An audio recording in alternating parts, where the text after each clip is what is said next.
राष्ट्रपतिको निर्वाचनको मिति नजिकिँदै गर्दा दलहरूबीच तीव्र ध्रुवीकरण परिस्थिति फेरिँदै स्वार्थ मिल्नेसँग सहकार्य गर्ने नेकपा माओवादी केन्द्रको निर्णय। माधव कुमार नेपाललाई राष्ट्रपति बनाउने प्रधानमन्त्री पुष्पकमल दाहाल प्रचण्डको चाहना, निर्णय गर्ने अधिकार पनि उनलाई। माओवादीले सत्ता गठबन्धन टुटाउने नेकपा एमालेका अध्यक्ष केपी शर्मा ओलीको शंका। माओवादी अध्यक्ष प्रचण्डलाई अप्ठ्यारोमा पार्न एमाले अध्यक्ष ओलीले विभिन्न रणनीति अख्तियार गर्न सक्नेमा कांग्रेस र नेकपा एकीकृत समाजवादीका नेताहरू सशंकित देखिए। राष्ट्रपतिको उम्मेदवारबारे माधव कुमार नेपालको कुरा आए पछाडि यो कुरालाई पर्दाभित्र नै रहनै दिउँ भन्दै माधव कुमार नेपालको स्पष्टोक्ति।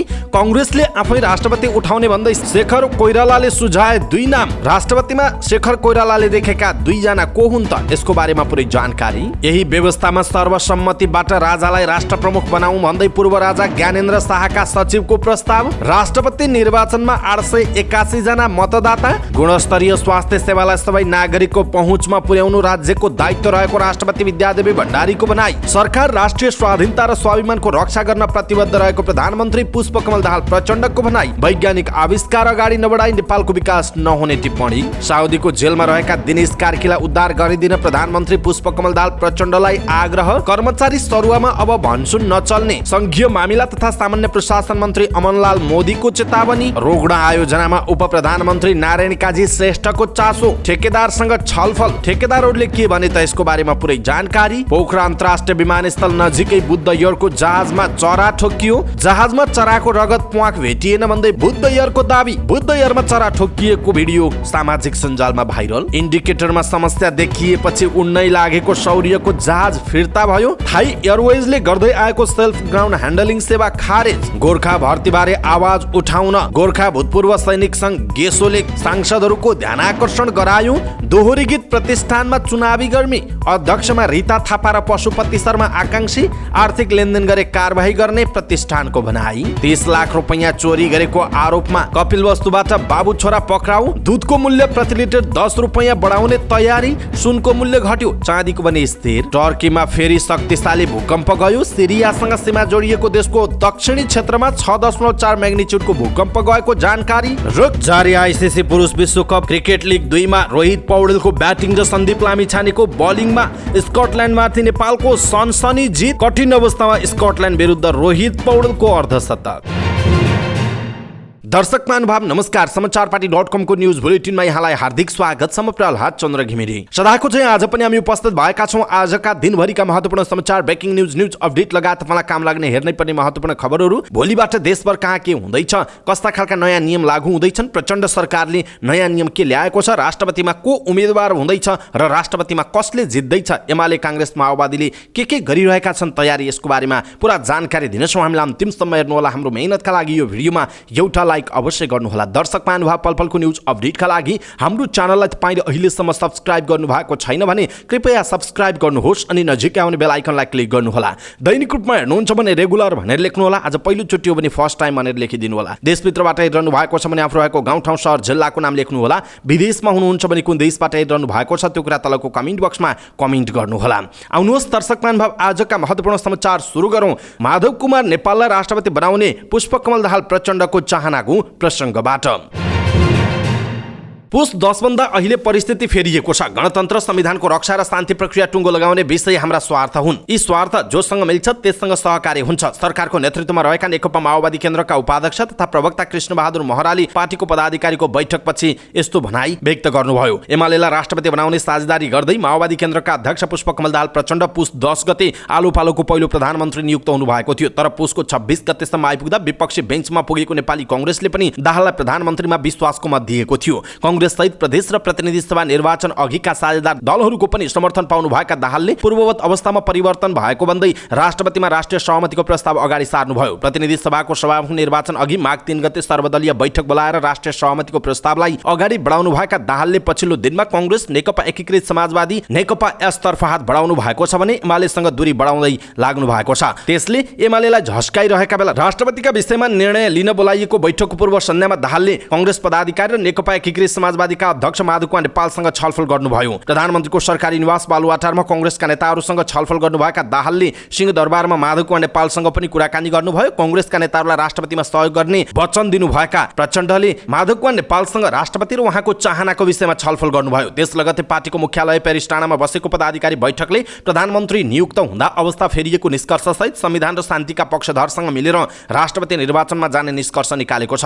राष्ट्रपतिमा राष्ट्रिय सहमतिका लागि अन्तिम समयसम्म पहल लिने भन्दै अन्तिम निर्णय लिने अधिकार पुष्पकमल दाहाल प्रचण्डलाई नै दिइएको छ। दल र व्यक्तिका विषयमा केही उल्लेख नगर्नुभएका महराले राष्ट्रिय सहमतिका लागि अन्तिम समयसम्म प्रयास गर्ने बताउनुभयो। तत्कालीन प्रधानमन्त्री केपी ओलीले 2 पटक प्रतिनिधि सभा विघटन गरेपछि नेपाली कांग्रेस नेतृत्वमा 5 राजनीतिक दलले संविधानको रक्षाका लागि भन्दै नयाँ गठबन्धन निर्माण गरेका थिए। कांग्रेस सभापति शेरबहादुर देउवालाई प्रधानमन्त्रीमा अघि सार्दै उहाँकै नेतृत्वमा स्थानीय प्रदेश र प्रतिनिधि सभा निर्वाचनमा माओवादी सहितका दल गएका थिए। महराको पछिल्लो अभिव्यक्तिले कांग्रेस नेतृत्वमा रहेको गठबन्धनलाई फेरि निरन्तरता दिने माओवादी निष्कर्ष भएको कांग्रेस नेकपा एस सहितका नेताहरूको बुझाइ छ। तर माओवादीले राष्ट्रपतिको उम्मेदवारी मनोनयनको दिन फागुन 13 गते मात्र स्पष्ट धारणा बाहिर ल्याउने एक निकट नेताले बताउनुभयो। सत्ता साझेदार एमालेसँग समेत समझदारीमा नयाँ राष्ट्रपतिमा नाम प्रस्तावको तयारीमा प्रचण्ड रहनु भएको छ। प्रचण्डको चाहना एमाले मात्र होइन कांग्रेस नेतालाई पनि राष्ट्रपति बनाउने नभएको भन्दै निकट स्रोतले भनेको छ। नेकपा एसका अध्यक्ष माधव कुँवर नेपाललाई राष्ट्रपति बनाउने उहाँको चाहना देखिन्छ। त्यसो त नेपाललाई राष्ट्रपतिमा अगाडि सार्दा कांग्रेसको पनि समर्थन रहने प्रचण्डको बुझाइ रहेको निकट स्रोतको दाबी छ। सोही अनुसार नेपालसँग दाहालले कुरा गरेको दाबी गर्दै स्रोतले भनेको छ कांग्रेस सभापति पनि नेपालको पक्षमा सकारात्मक हुनुहुन्छ। देउवाले अन्य पार्टीका नेताहरूसँगको भेटमा नेकपा एसका अध्यक्ष नेपालले चाहना राखेको बताउँदै आउनु भएको छ। कांग्रेस नेताहरूसँगको छलफलका क्रममा पनि दाहालले नेपालले इच्छा राखे के गर्ने भन्ने चासो राख्ने गरेको स्रोतको दाबी छ। प्रचण्ड र नेपाल बीच भएको भेटमा नेपाली कांग्रेस समेतको समर्थन भए राष्ट्रपतिमा जान आफू तयार रहेको प्रधानमन्त्रीलाई आश्वासन दिनुभयो। पार्टी निर्माण गर्दै अझै केही समय सक्रिय राजनीति गर्ने आफ्नो चाहना रहेको बताउँदै नेपालले कांग्रेस समेतको समर्थन रहने हो भने ठिकै छ, तपाईँ पहल गर्नुहोस् भनेको स्रोतले बताएको छ। नेपाल राष्ट्रपति बन्दा उहाँले नेतृत्व गरेको नेकपा एकीकृत समाजवादीको अस्तित्व समाप्त हुने र त्यहाँ भएका नेता तथा कार्यकर्ता एमालेमै फिर्ता हुने सम्भावना बढी भएकाले ओलीको पनि समर्थन रहन सक्ने माओवादीका केही नेताको विश्लेषण छ। तर कांग्रेस सभापति शेरबहादुर देउवा र माओवादी केन्द्रका अध्यक्ष पुष्पकमल दाहाल प्रचण्ड दुवैको चासो पनि राष्ट्रपतिमा नेपाल गएपछि उहाँको नेतृत्वको पार्टीको अस्तित्व के हुन्छ भन्ने रहेको छ।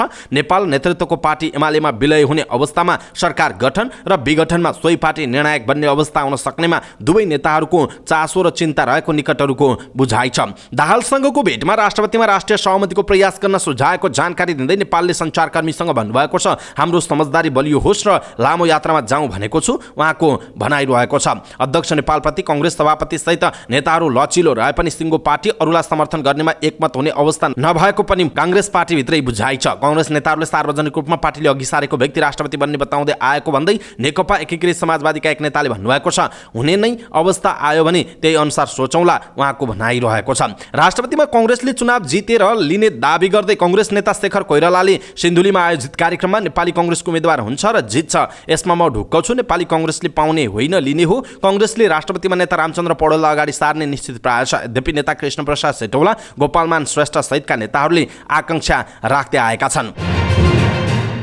यता सत्ता गठबन्धन फेरिने चर्चा चलिरहेका बेला नेकपा एमाले सशंकित बनेको छ। नेकपा एमालेका अध्यक्ष केपी शर्मा ओलीले अर्को चाल रच्ने नेपाली कांग्रेस र नेकपा एकीकृत समाजवादी भित्र व्याप्त चर्चा चलेको छ। सत्ता गठबन्धनलाई निरन्तरता दिन र प्रधानमन्त्री समेत रहनुभएका माओवादी अध्यक्ष पुष्पकमल दाहाल प्रचण्डलाई अप्ठ्यारोमा पार्न एमाले अध्यक्ष केपी ओलीले विभिन्न रणनीति अख्तियार गर्न सक्नेमा कांग्रेस र नेकपा एसका नेताहरू नै सशंकित देखिएका छन्। नेकपा एस एमालेमा मिल्ने अवस्थामा ओलीले नै नेपालको नाम प्रस्ताव गर्न सक्ने पनि नेताहरूको बुझाइ छ। ओलीले दाहाललाई अप्ठ्यारो पार्न बाबुराम भट्टराईलाई राष्ट्रपतिमा अगाडि सार्न सक्ने सम्भावना औल्याइएको छ। भट्टराई नेतृत्वको पार्टीसँग माओवादी केन्द्रले एकीकरण गर्न छलफलमा रहेका बेला उहाँलाई रोकेर नेता नेपाल वा कांग्रेस उम्मेदवारलाई समर्थन गर्न दाहाललाई नैतिक र राजनीतिक रूपमा पनि अप्ठ्यारो पर्ने बताइन्छ। कांग्रेसभित्र नेताहरूबीच दूरी बढाउन ओलीले पौडेलको साटो सिटौला वा पूर्व सभामुख दमननाथ ढुङ्गनाको नाम अगाडि ल्याएर खेल खेल्न सक्ने सम्भावना रहेको पनि निकटहरूले बताउँछन्। मधेसवादी दल र शक्ति केन्द्रहरूको पनि रुचिमा रहनुभएका महन्त ठाकुरलाई पनि ओलीले ओलीले कार्डका रूपमा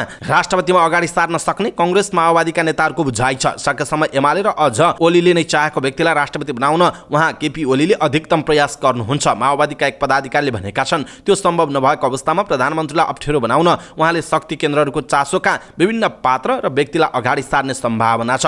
दर्शक महानुभाव, नेपालको राष्ट्रपतिमा देखिएको जुन अवस्था छ, अस्ति भर्खर चुनावसम्म एउटा गठबन्धन थियो, चुनाव पछाडि अर्को गठबन्धन बन्यो, अहिले फेरि गठबन्धन भत्किने र राष्ट्रपति चुनावमा दलहरूले आफ्नो स्वार्थ केन्द्रितका कुराहरू गरिरहेका छन्। मेरै गोरुका 12 टक्का भने जस्तो कुराहरू दलहरू र नेताहरूले गरिरहेका छन्। यसप्रति तपाईँ के भन्नुहुन्छ? आफ्नो धारणा तलको कमेन्ट बक्समा कमेन्ट गर्नुहोला र तपाईँ आफू नेपाली नागरिक भएको हैसियतमा नेपाललाई तपाईँले माया गर्ने र नेपालको विकास चाहने एकजना शुभचिन्तक भएको नाताले नेपालको राष्ट्रपति को हुनुपर्छ जस्तो लाग्छ? कृपया आफ्नो धारणा तलको कमेन्ट बक्समा कमेन्ट गर्नुहोला। नेकपा एकीकृत समाजवादीका अध्यक्ष माधव कुँवर नेपालले पावर सेयरिङमा आफ्नो पार्टीको पनि भूमिका हुनुपर्ने बताउनु भयो। राष्ट्रपति पदको उम्मेदवारको चर्चाबारे पनि उहाँले खुलाउनु भएन। लुम्बिनी प्रदेश स्तरीय कार्यकर्ता भेलामा सहभागी हुन दाङ देउखुरी पुग्नुभएका नेपालले पत्रकार भेटघाट कार्यक्रममा राष्ट्रपति बारे आफूले र आफ्नो पार्टीले अझै नसोचेको बताउनु भयो। चाहना राख्ने कुरा बेग्लै कुरा हो, मैले नै आफै के गर्ने भनेर सोचिसकेको छैन, हाम्रो पार्टीले पनि के गर्ने भनेर सोचिसकेको छैन उहाँले भन्नुभएको छ। एमाले अध्यक्ष केपी शर्मा ओलीले राष्ट्रपतिको उम्मेदवारको रूपमा प्रस्ताव गरेको भन्ने समाचारबारे सोधिएको प्रश्नमा उहाँले मिडियामा आएका सबै कुरा सत्य नहुने बताउनु भयो। यसबारे हतारमा केही नबोल्ने बताउँदै उहाँले भन्नुभयो, प्रेसमा आएका कुराहरू सबै सत्य नै हुन्छन् भन्ने कुरा छैन, विभिन्न पक्षले के अनुमान गर्छन् सुनौ। अहिले नै बोल्ने कुरामा हतार गर्नु हुँदैन, पर्दाभित्र नै रहन दिनुपर्छ, पर्दाभित्र नै रहोस् उहाँको भनाइ छ। उहाँले अगाडि भन्नुभयो, तर पावर सेयरिङमा हाम्रो पार्टीको भूमिका हुनुपर्दछ, अरूको निम्ति मात्रै हामी सधैँभरि बलिदान हुने र अरूले चाहिँ त्यसको फाइदा उठाउने कुरा हुन सक्दैन, के गर्दा उपयुक्त हुन्छ भन्ने कुरामा बृहत छलफलको आवश्यकता भएको पनि उहाँले बताउनु भयो। नेपाली कांग्रेसका नेता डाक्टर शेखर कोइरालाले कांग्रेसले राष्ट्रपति पदमा आफै उम्मेदवार उठाउने भन्दै सम्भावित नाम दिनुभयो। उहाँले राष्ट्रपति पद मागेर नभई खोसेर लिने भन्दै कांग्रेस त्यसका लागि सक्षम भएको पनि दाबी गर्नुभएको छ। सिन्धुलीमा नेपाल प्रेस युनियनले आयोजना गरेको पत्रकार भेटघाट कार्यक्रममा कोइरालाले यस्तो धारणा व्यक्त गर्नुभयो। सम्भावित राष्ट्रपतिको रूपमा कांग्रेस सभापति शेरबहादुर देउवा, वरिष्ठ नेता रामचन्द्र पौडेल, पूर्व महामन्त्री कृष्ण प्रसाद सेटौलाको नाम चर्चामा आइरहेका बेला कोइरालाले गोपालमान श्रेष्ठ, मानबहादुर विश्वकर्मा समेत राष्ट्रपतिको उम्मेदवार हुन सक्ने बताउनुभयो। राष्ट्रपतिको उम्मेदवारमा राष्ट्रिय सहमतिको प्रयास कायम गर्नुपर्ने बताउँदै उहाँले त्यस्तो सम्भावना कांग्रेसको उम्मेदवारमा मात्र सम्भव हुने समेत बताउनुभयो। फागुनको 25 गते हुने राष्ट्रपति निर्वाचनका लागि फागुनको 13 गते उम्मेदवारी दर्ताको कार्यक्रम छ। उम्मेदवारी दर्ताका दिन नजिकिरहेका बेला दलहरू उम्मेदवार चयनको रस्साकसीमा लागेका छन्। देशमा नयाँ राष्ट्रपति चयन गर्ने दिन नजिक आइरहेको छ। दलहरूबीच रस्साकसी चलेको छ। आफ्नै पार्टीको राष्ट्रपति बनाउन पाए हुन्थ्यो भन्ने सबै दललाई र नेताहरूलाई लाग्नु स्वाभाविक पनि हो। देशको लागि, जनताका लागि नसोचिरहेका दलहरूले आफ्नै राजनीतिक पार्टी र राष्ट्रपति पदका लागि नै दौडधुप गरिरहेको देखिएको छ। दर्शक महानुभाव, यही बीचमा एउटा नयाँ खालको ट्विस्ट पनि आएको छ। नेपालमा यही व्यवस्थामा सर्वसम्मतिबाट पूर्व राजा ज्ञानेन्द्र शाहलाई राष्ट्र प्रमुख बनाऊ भन्दै पूर्व राजाका सचिवले प्रस्ताव गरेको एउटा एक्सक्लुसिभ न्यूज छ, हामी प्रस्तुत गर्दैछौँ। पूर्व राजा ज्ञानेन्द्र शाहले प्रजातन्त्र दिवसका अवसरमा जारी गरेको सन्देशले राजनीतिको साइडलाइनमा अर्को एउटा तरङ्ग उब्जिएको छ। नयाँ राष्ट्रपति चयनका विषयमा ठूला दलहरूबीच खिचातानी चलिरहेको र बाह्य चलखेल समेत बढेका बेला पूर्व राजाले दलहरूसँग सहकार्यको आह्वान गर्नुभयो। एमाले अध्यक्ष केपी शर्मा ओली र नेकपा एकीकृत समाजवादीका अध्यक्ष माधव कुँवर नेपालले पूर्व राजाको आह्वानमा प्रतिक्रिया दिएका छन्। ओलीले आफ्ना अगाडि 200-400 मान्छेहरू देखेर पूर्व राजा हौसिएको हलुका टिप्पणी गर्नुभएको थियो। उहाँले पत्रकारहरूसँग कुराकानी गर्दै 240 वर्षमा राज संस्थाले नेपालमा के गर्यो भन्ने प्रश्न समेत उठाउनुभयो। नेपालले भन्ने वक्तव्य नै जारी गरेर पूर्व राजाको सन्देश नै अनाधिकृत र असंवैधानिक रहेको बताउनुभयो। त्यसो त पूर्व राजाको हरेक वक्तव्यले राजनीतिक दलहरूलाई अत्याउने र झस्क्याउने गरेको छ। यसअघि पूर्व राजाले अमूर्त रूपमा वर्तमान राजनीतिक व्यवस्थाप्रति आफ्नो असन्तुष्टि पोख्ने गर्नुभएको थियो। यसपालि भने उहाँले मूर्त र ठोस रूपमै दलहरूसँग सहकारीको प्रस्ताव राख्नुभयो, तर उहाँले कस्तो खालको सहकारी चाहनु भएको छ भन्ने कुरा स्पष्ट भएको छैन। यसै विषयमा पूर्व राजाका प्रमुख संवाद सचिव फणिराज पाठकले परम्परागत जवाफ दिनु भएको छ। दल र राजा मिल्नु पर्यो, अब देश बनाउनु पर्यो, सहकार्य भनेको त्यही नै हो उहाँको भनाइरहेको छ। तर अहिले देशमा गणतन्त्र छ, अहिलेको संविधानले राजा चिन्दैन। पूर्व राजा ज्ञानेन्द्र एउटा आम नागरिकको हैसियतमा छन् भने के हैसियतमा उनीसँग दलहरूले सहकार्य गर्न सक्छन् भन्ने प्रश्न उठ्छ। के पूर्व राजाले संवैधानिक राज संस्थाका रूपमा फेरि आफ्नो स्पेस खोजेका हुन् भन्ने प्रश्नमा पाठकले स्पष्ट पार्नुभयो। दलहरूले आफ्नो आफ्नो स्पेस राखुन् र राजालाई कुनै रूपमा स्पेस दिउन्। 2007 साल जसरी देश अगाडि बढ्नु पर्यो यही नै उत्तम विकल्प हो। पाठकले ठोस रूपमै पूर्व राजा ज्ञानेन्द्रलाई राष्ट्राध्यक्ष बनाउन प्रस्ताव समेत गर्नुभयो। उहाँले भन्नुभयो अहिले राष्ट्रपति कसलाई बनाउने भन्नेमा लडाईँ चलिरहेको छ। विदेशीले फलानुलाई बनाऊ ढिस्कानुलाई बनाऊ भनिरहेका छन्। कुनै विदेशीको गुलामलाई राष्ट्रपति बनाउनु भन्दा त राजालाई नै राष्ट्र प्रमुखको भूमिका दिँदा भयो नि। अहिलेको गणतान्त्रिक व्यवस्थामा राष्ट्र प्रमुख भनेको राष्ट्रपति नै हो। के यही व्यवस्थालाई स्वीकारेर पूर्व राजाले राष्ट्र प्रमुखको भूमिका लिन तयार होलान् त? पाठकले यसमा सकारात्मक सङ्केत गर्नुभयो। सुरुमा त दलहरूबाट प्रस्ताव जानु पर्यो, त्यसपछि न कुरा अगाडि बढ्छ।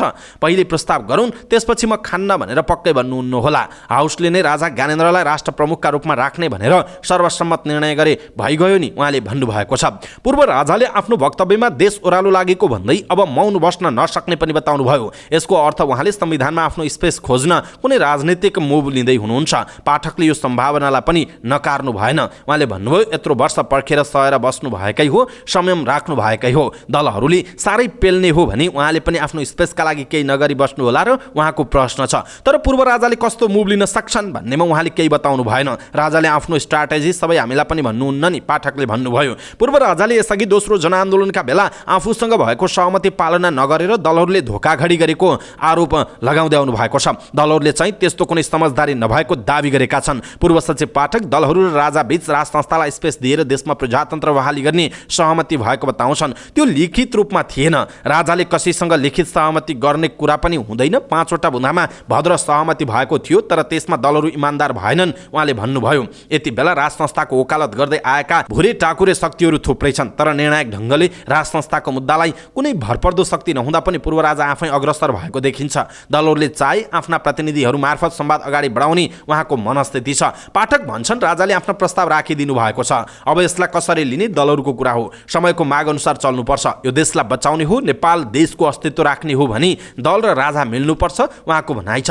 पाठकले भन्नुभयो आफ्नो दुनु सुझाउनका लागि राजसंस्थाको पसल थाप्नेहरूसँग कुनै आशा छैन। मुख्य कुरा भनेको 3 प्रमुख दल र राजा मिल्नु नै पर्छ, अन्यथा देशी विदेशीको चङ्गुलमा पर्नबाट कसैले रोक्न सक्दैन। अन्तिममा फेरि सोधियो अहिलेकै गणतन्त्र स्वीकारेर राष्ट्रपति बन्न अफर आयो भने पूर्व राजाले स्वीकार्नु होला? पाठकले जवाफ दिनुभयो सुरुमा प्रस्ताव त आउनु पर्यो। दलहरू पहिले जसरी सहमतिमा बेइमान बन्नु भएन, छक्क्याउने काम गर्नु भएन। त्यो भयो भने कुरा अगाडि बढिहाल्छ नि। राजाले कसैलाई छक्क्याउनु हुन्न, उहाँ जे भन्नुहुन्छ त्यही गर्नुहुन्छ।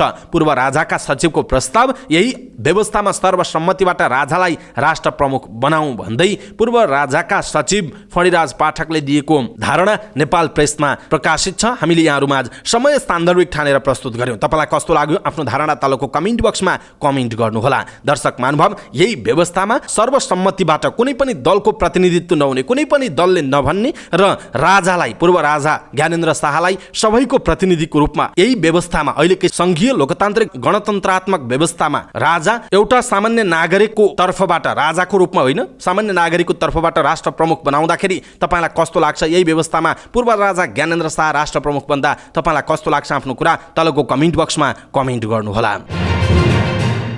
राष्ट्रपति निर्वाचनमा 881 मतदाता रहने भएका छन्। निर्वाचन आयोगले तयार गरेको मतदाता नामावलीमा 881 जनाको नाम छ। प्रतिनिधि सभा सदस्य 275, राष्ट्रिय सभा सदस्य 59 र प्रदेश सभा सदस्य 550 गरी राष्ट्रपति निर्वाचनमा 884 जनाले मतदान गर्न पाउनेछन्। तर यसपटकको राष्ट्रपति निर्वाचनमा 3 जना मतदाता कम हुन सक्ने निर्वाचन आयोगका प्रवक्ता शालिग्राम शर्मा पौडेलले बताउनुभयो। 3 जना मतदाता कम हुन सक्छन्। यसबारे आयोगले बुधबार निर्णय गरेर सार्वजनिक गर्छ, प्रवक्ता पौडेलले भन्नुभएको छ। प्रतिनिधि सभाका 275 मध्ये चितवन 2 बाट निर्वाचित रवि लामिछाने पदमुक्त हुनुभएको र मनाङबाट निर्वाचित टेकबहादुर गुरुङ निलम्बनमा परेका कारण मतदान गर्न पाउनुहुने छैन। अर्का 1 जना मतदाताको विषयमा आयोगले निर्णय गर्न बाँकी छ, जसको नाम आयोगले खुलाएको छैन। तथापि महोत्तरी 1 बाट निर्वाचित प्रतिनिधि सभा सदस्य लक्ष्मी चौधरी कोइरीले मतदान गर्न पाउने वा नपाउने भन्ने विषयमा आयोग निर्णयमा पुगेको छैन। प्रतिनिधि सभा नियमावली 2079 राष्ट्रपतिको निर्वाचन अगाडि नै पारित भएको खण्डमा उहाँले मतदानमा भाग लिन पाउनुहुने छैन। नयाँ नियमावलीमा कैद भुक्तान गर्नुपर्ने भनी अदालतबाट फैसला भएको र फरार रहेका सांसद निलम्बनमा पर्ने व्यवस्था रहेको छ। राष्ट्रपति निर्वाचनको तालिका अनुसार निर्वाचन आयोगले बुधबार मतदाता नामावली प्रकाशन गर्ने जनाइएको छ। राष्ट्रपति विद्यादेवी भण्डारीले गुणस्तरीय स्वास्थ्य सेवालाई सबै नागरिकको सुलभ र सहज पहुँचमा पुर्याउनु राज्यको प्रमुख दायित्व भएको बताउनुभयो। मदन भण्डारी स्वास्थ्य विज्ञान प्रतिष्ठान हेटौँडा अस्पतालको नवनिर्मित भवनको उद्घाटन गर्दै उहाँले आधुनिक समयमा विस्तार हुँदै गएको उपभोक्तावाद, मानिसको बदलिँदो जीवनशैली तथा तीव्र वातावरण असन्तुलनका कारण सर्ने तथा नसर्ने रोगको प्रकोप फैलाउँदै जानु चिन्ताको विषय भएको बताउनुभयो। उहाँले यसबाहेक विभिन्न समयमा अचानक देखा पर्ने कोभिड-19 जस्ता नयाँ रोगका साथै डेङ्गु र हैजा जस्ता महामारीको सामना गर्न सक्षम हुने गरी सार्वजनिक स्वास्थ्य प्रणालीलाई सुदृढ बनाउन तिनै तहका सरकारले उचित ध्यान दिनुपर्ने बताउनु भएको छ। प्रधानमन्त्री पुष्पकमल दाहाल प्रचण्डले सामाजिक न्याय, सुशासन र समृद्धिको लक्ष्यसहित अगाडि बढेको वर्तमान सरकार आन्तरिक एकता सुदृढ गर्दै राष्ट्रिय स्वाधीनता र स्वाभिमानको रक्षा गर्न प्रतिबद्ध रहेको बताउनुभयो। प्रधानमन्त्री पुष्पकमल दाहाल प्रचण्डले नेपालीहरूको राष्ट्रिय पर्व ग्याल्पो लोसारको सुखद उपलक्ष्यमा स्वदेश तथा विदेशमा रहनुभएका शेर्पा समुदाय लगायत आम नेपाली समुदायमा सुख, शान्ति, राष्ट्रिय एकता, सहकार्य एवं समृद्धिको शुभकामना व्यक्त गर्दै विविधतामा एकता सहित सबै वर्ग, जाति, क्षेत्र, लिङ्ग र समुदायको पहिचान र अधिकारलाई संरक्षण र प्रवर्धन गरेर मात्र राष्ट्रिय एकता सुदृढ गर्न सकिने समेत बताउनुभयो। उहाँले नेपाल बहुजातीय, बहुभाषिक, बहुसांस्कृतिक विशेषताले भरिपूर्ण विश्वकै एक स्वाधीन र सुन्दर मुलुक रहेको र देशभित्रका सबै भाषा, कला, संस्कृति, सभ्यता र ऐतिहासिकता साझा राष्ट्रिय सम्पत्ति भएको उल्लेख गर्दै तिनीहरूको रक्षा र प्रवर्धन गर्नु हामी सबैको साझा जिम्मेवारी समेत रहेको बताउनु भएको छ। यसैबीच प्रधानमन्त्री पुष्पकमल दाहाल प्रचण्डले वैज्ञानिक आविष्कारको क्षेत्रलाई अगाडि नबढाइकन नेपालको विकास नहुने बताउनुभयो। बालुवाटार स्थित निवासमा राष्ट्रिय आविष्कार केन्द्रका प्रमुख महावीर पुनसँगको टोलीसँगको भेटमा प्रधानमन्त्री प्रचण्डले वर्तमान युग विज्ञान र प्रविधिको युग भएकाले कुनै पनि देशको अस्तित्वका लागि यसको विकास अपरिहार्य भएको बताउनुभयो। वैज्ञानिक आविष्कारको क्षेत्रलाई अगाडि नबढाइकन नेपालको विकास हुँदैन, नेपाल स्वतन्त्र भएर आत्मसम्मानका साथ बाँच्ने अवस्थातिर जाँदैन। प्रधानमन्त्री प्रचण्डले भन्नुभयो, अहिलेको युग नै विज्ञान र प्रविधिको युग हो। जसले लगानी र प्रगति गर्छ त्यो टिक्छ, जसले गर्दैन त्यो टिक्दैन। विज्ञान प्रविधिको विकासका लागि विद्यमान ऐनमा देखिएका समस्या समाधान गर्ने आश्वासन समेत उहाँले दिनुभएको छ। 2 वर्षदेखि साउदी अरबको जेलमा रहेका धनकुटाका दिनेश कार्कीका परिवारले उद्धारको पहल गरिदिन प्रधानमन्त्री पुष्पकमल दाहाल प्रचण्डलाई आग्रह गरेका छन्। दिनेशका बुबा गणेश बहादुर कार्की सहितको टोलीले प्रधानमन्त्री प्रचण्डलाई भेटेर छिटो उद्धार गरिदिन आग्रह गरेका हुन्। दिनेश ट्राफिक नियम उल्लङ्घन गरेको कसुरमा 2 वर्षदेखि साउदी अरबको जेलमा छन्। उनी धनकुटाको 24 गाउँपालिका वडा नम्बर 4 निवासी हुन्। भेटमा प्रधानमन्त्री प्रचण्डले दिनेशलाई नेपाल ल्याउन पहल गर्ने प्रतिबद्धता व्यक्त गरेको उहाँको सचिवालयले जनाएको छ। त्यसका लागि परराष्ट्र मन्त्रालय मार्फत पहल अगाडि बढाउने आश्वासन प्रधानमन्त्री प्रचण्डले दिनुभएको छ। संघीय मामिला तथा सामान्य प्रशासन मन्त्री अमनलाल मोदीले कर्मचारीहरूको सरुवामा अब कसैको भनसुन नचल्ने बताउनुभयो। नेपाल राष्ट्रिय कर्मचारी संगठन 1 नम्बर प्रदेशको दोस्रो सम्मेलनलाई सम्बोधन गर्दै मन्त्री मोदीले कर्मचारी सरुवाको बेथिती न्यूनीकरणका लागि केही नीतिगत व्यवस्था गर्नुपर्ने बताउनु भएको छ। मन्त्री मोदीले भन्नुभएको छ, सरुवामा नेताले भनिदिनु पर्ने वा नेतालाई भन्न लगाएर सुगम ठाउँमा बस्ने जुन प्रवृत्ति छ त्यसको अन्त्यका लागि केही नीतिगत व्यवस्था गर्छौं। सरुवामा अब भनसुन चल्दैन उहाँको भनाइ छ। भर्खरै बढुवा भएका उपसचिवलाई कसैको कुरा नसुनिकन स्थानीय तहमा पठाएर भनसुन प्रवृत्तिको अन्त्यको थालनी गरेको समेत मन्त्री मोदीले बताउनुभयो। भनसुन अन्त्यका लागि सुरुवात आफ्नैबाट गर्नुपर्ने पनि उहाँले भन्नुभएको छ। उपप्रधान एवं भौतिक पूर्वाधार तथा यातायात मन्त्री नारायण काजी श्रेष्ठले देशभरिका रुग्ण आयोजनाहरूबारे चासो व्यक्त गर्नुभएको छ। उत्तर दक्षिण व्यापारिक मार्ग विस्तार आयोजना निर्देशनालय, पूर्व पश्चिम हुलाकी राजमार्ग निर्देशनालय, मध्य पहाडी पुष्पलाल राजमार्ग निर्देशनालय र सडक सुधार तथा विकास आयोजना निर्देशनालय अन्तर्गतका कतिपय खण्डहरू रुग्ण आयोजनामा परेपछि उपप्रधानमन्त्री श्रेष्ठले सम्बन्धित निर्माण व्यवसायलाई मन्त्रालयमै बोलाएर चासो व्यक्त गर्नुभयो। सोमबार व्यवसायीहरूसँग भएको छलफलमा उपप्रधानमन्त्री श्रेष्ठले तोकिएको समयमा र गुणस्तरमा निर्माण कार्य सम्पन्न गर्न निर्देशन दिएको र व्यवसायीहरूले पनि समयमै गुणस्तरीय कार्य गर्ने प्रतिबद्धता जनाएको मन्त्री श्रेष्ठको सचिवालयले जनाएको छ। छलफलका क्रममा उपप्रधानमन्त्री श्रेष्ठ, मन्त्रालयका सचिव केशव कुमार शर्मा, सडक विभागका महानिर्देशक सुशील बाबु ढकाल, निवर्तमान महानिर्देशक अर्जुन जङ थापा तथा हुलाकी सडक निर्देशनालय, मध्य पहाडी पुष्पलाल लोकमार्ग, सडक सुधार तथा विकास आयोजना निर्देशनालय र उत्तर दक्षिण तथा व्यापारिक मार्ग निर्देशनालयका प्रमुखहरूको समेत सहभागिता रहेको जनाइएको छ। पोखरा अन्तर्राष्ट्रिय विमानस्थल नजिकै उडिरहेका बेला जहाज चरासँग ठोक्किन पुगेको छ। बुद्ध एयरको जहाज विमानस्थलमा अवतरण गर्ने क्रममा चरासँग ठोक्किएको भिडियो सामाजिक सञ्जालमा भाइरल भइरहेको छ। फेसबुकमा इस्यु ब्रो नामक प्रयोगकर्ताले यो भिडियो अपलोड गरेका छन्। उनले भिडियोमा उल्लेख गरे जस्तै पोखरा अन्तर्राष्ट्रिय विमानस्थलको नजिक चराको गतिविधि अत्याधिक हुने गरेको छ। यसले उडान सुरक्षालाई चुनौती दिइरहेको छ। भिडियोमा अन्य सामाजिक सञ्जाल प्रयोगकर्ताले भनेका छन्, प्लेन खस्नुभन्दा त चिल नै खसेको ठिक हो नि। केही प्रयोगकर्ताले पोखरा महानगरपालिकाका मेयर धनराज आचार्यलाई मेन्सन गर्दै फोहोर व्यवस्थित बनाउन जोड दिन अनुरोध गरेका छन्। बुद्धयरका सूचना अधिकृत दिपेन्द्र कर्णले आफूले पनि सो भिडियो सामाजिक सञ्जालमा देखेको भन्दै यसलाई गम्भीर रूपमा लिनुपर्ने बताएका छन्। चराको यति बाक्लो गतिविधि हवाई सुरक्षालाई चुनौती हो उनले भनेका छन्, यसलाई गम्भीर रूपमा लिनुपर्छ। पोखरा अन्तर्राष्ट्रिय विमानस्थलका प्रमुख विक्रम गौतमले भने यो घटनाबारे विमानस्थलमा कुनै औपचारिक रिपोर्टिङ नआएको प्रतिक्रिया दिनुभयो। हिजो यो भिडियो बारे मलाई पनि जानकारी आएको थियो, हेरेँ, तर कहिलेको हो कहाँको हो यसबारे कुनै रिपोर्टिङ छैन। उहाँले पोखरा विमानस्थल नजिकै चराको गतिविधि देखिनु सामान्य भएको समेत प्रतिक्रिया दिनुभएको छ। यसै बीच सामाजिक सञ्जालमा भाइरल भइरहेको जहाजमा चरा ठोकिएको घटना सोमबारको भएको बुद्धयरले पुष्टि गरेको छ। यद्यपि जहाजमा चराको प्वाख रगत नलागेको र जहाजमा समेत कुनै क्षति नभएका कारण विमानस्थलमा रिपोर्टिङ गर्नु नपरेको बुद्धयरका सूचना अधिकृत दिपेन्द्र कर्णले जानकारी दिनुभयो। भिडियो सामाजिक सञ्जालमा आएपछि पोखराबाट स्टेसन म्यानेजर नै चरा खसेको स्थानमा पुगेर हेर्नु भएको रहेछ। उहाँले भन्नुभयो, चरा जहाजको नजिक आउँदा ध्वनि र हावाको वेगका कारण जहाजमा नछोए पनि झरेको अनुमान छ। यद्यपि विमानस्थल नजिकै यस्तो गतिविधिले उडान सुरक्षामा गम्भीर असर पुग्ने उहाँले बताउनुभयो। सामाजिक सञ्जालमा भाइरल भिडियोमा भने जहाज उड्दै गर्दा 2वटा गिद्ध वेगसँग झरेको देखिएको छ। दर्शक महानुभाव, यसप्रति तपाईँको धारणा के छ? आफ्नो धारणा तलको कमेन्ट बक्समा कमेन्ट गर्नुहोला। त्रिभुवन अन्तर्राष्ट्रिय विमानस्थलबाट विराटनगर उड्न धावन मार्ग नजिकै पुगेको सौर्य एयरलाइन्सको जहाजको इन्डिकेटरले समस्या देखाएपछि फिर्ता भएको छ। SAU 721 उडान नम्बरको जहाज यात्रु बोर्डिङ पूरा गरी धावन मार्ग नजिकै पुगेको थियो, तर इन्डिकेटरले जहाजमा समस्या रहेको देखाएपछि उडान नगरी फिर्ता भएको विमानस्थलका प्रवक्ता टेकनाथ सिटोलाले जानकारी दिनुभयो। जहाजमा के समस्या देखिएको हो भन्ने चाहिँ खुलेको छैन। जहाज पार्किङ वेमै फिर्ता ल्याइएको छ। नेपाल नागरिक उड्डयन प्राधिकरणले थाई एयरवेजले गर्दै आएको सेल्फ ग्राउन्ड ह्यान्डलिङ रद्द गरेको छ। उपमहानिर्देशक एवं प्रवक्ता जगन्नाथ निरौलाका अनुसार थाई एयरवेजका इन्जिनियर मार्फत हुँदै आएको जहाज मेन्टेनेन्स, रिपेयर एन्ड ओभरअल सेवा बन्द गर्ने निर्णय भएको छ। नेपाल नागरिक उड्डयन प्राधिकरणले विगत लामो समयदेखि थाई एयरलाइन्सले गर्दै आएको सेल्फ ग्राउन्ड ह्यान्डलिङको म्याप नथप्ने निर्णय गरेको छ। त्यसका सहायक कम्पनी GSA कम्पनीले गर्दै आएका सेवाहरू आजको मितिदेखि बन्द भएका छन्, उहाँको भनाइ छ। प्रवक्ता निरौलाका अनुसार अब सम्पूर्ण सेल्फ ग्राउन्ड ह्यान्डलिङको काम नेपाल वायु सेवा कम्पनीले नै गर्नेछ। अब ग्राउन्ड ह्यान्डलिङको सबै काम नेपाल वायु सेवा निगमले नै गर्नेछ, सेवा रोकिँदैन, उहाँको भनाइ रहेको छ। बेलायतमा गोर्खा सैनिकको रूपमा भइरहेको नेपालीहरूको भर्ती बन्द हुनुपर्ने माग राख्दै आएको गोर्खा भूतपूर्व सैनिक सङ्घ गेसोले त्यसबारे संसदमा कुरा उठाउन प्रतिनिधि सभा सदस्यहरूको ध्यान आकर्षण गराएको छ। गोर्खा सैनिकहरूमाथि ज्यादती भएको भन्दै गेसोले गोर्खा सैनिकको रूपमा बेलायती सेनामा नेपालीहरूको भर्ती बन्द गर्नुपर्ने माग राख्दै आएको छ। गेसोले गोर्खा सैनिक भर्तीको इतिहास र वर्तमान अवस्था समेटिएको 46 पृष्ठ लामो पुस्तिका सांसदहरूलाई हुलाक मार्फत पठाउँदै गोर्खा सैनिक भर्ती बन्द गर्नुपर्ने कारणबारे जानकारी गराएको छ। नेपाली भूमिमा ब्रिटिसले सैनिक शासक राखेर नेपालीहरूलाई बहुराष्ट्रिय सेनामा पठाएर विश्वमा मानव व्यापार गरिरहेको र यो स्थितिमा नेपाल सार्वभौम सत्ता सम्पन्न राष्ट्र हो कि ब्रिटिसको उपनिवेश हो भन्ने प्रश्न उब्जिएको पुस्तिकामा उल्लेख छ।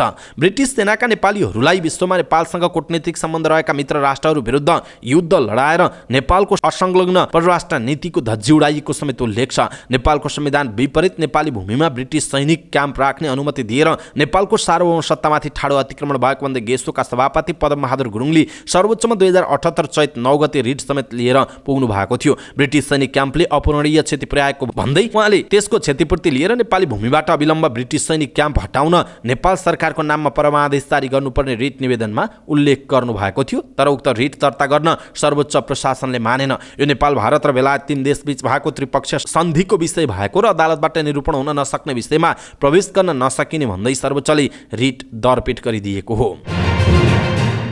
राष्ट्रिय लोक तथा दोहोरी गीत प्रतिष्ठानले आसन्न केन्द्रीय महाधिवेशनलाई प्रभावित पार्ने गरी कुनै पनि प्रतिनिधि, उम्मेदवार वा संस्थाले आर्थिक लेनदेन गरेमा आचार संहिता अनुसार कडा कारबाही गर्ने चेतावनी दिएको छ।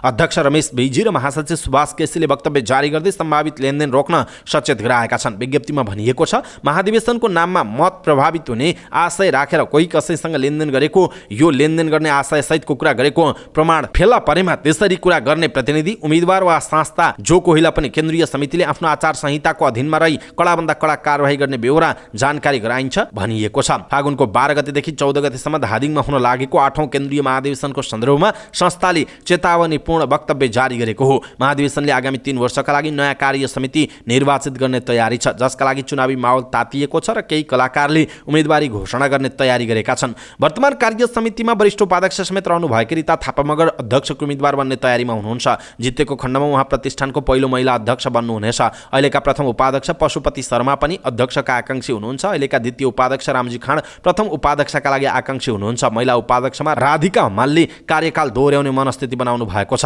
महासचिवमा शिव हमाल आकांक्षी हुनुहुन्छ। शङ्कर बिसी र कुलेन्द्र विश्वकर्माले तृतीय उपाध्यक्षमा आउने चाहना व्यक्त गर्नुभएको छ। तर कसैले पनि सार्वजनिक रूपमा उम्मेदवारी घोषणा गरेका छैनन्। नयाँ संस्था खोल्ने तयारीमा रहनुभएका गायक विष्णु खत्रीले अध्यक्षमा उम्मेदवारी दिने सम्भावना न्यून छ। उहाँ केही सातामै बमबहादुर कार्कीलाई अध्यक्षमा नियुक्त गर्दै नयाँ संस्था खोल्ने तयारीमा रहनु भएको छ।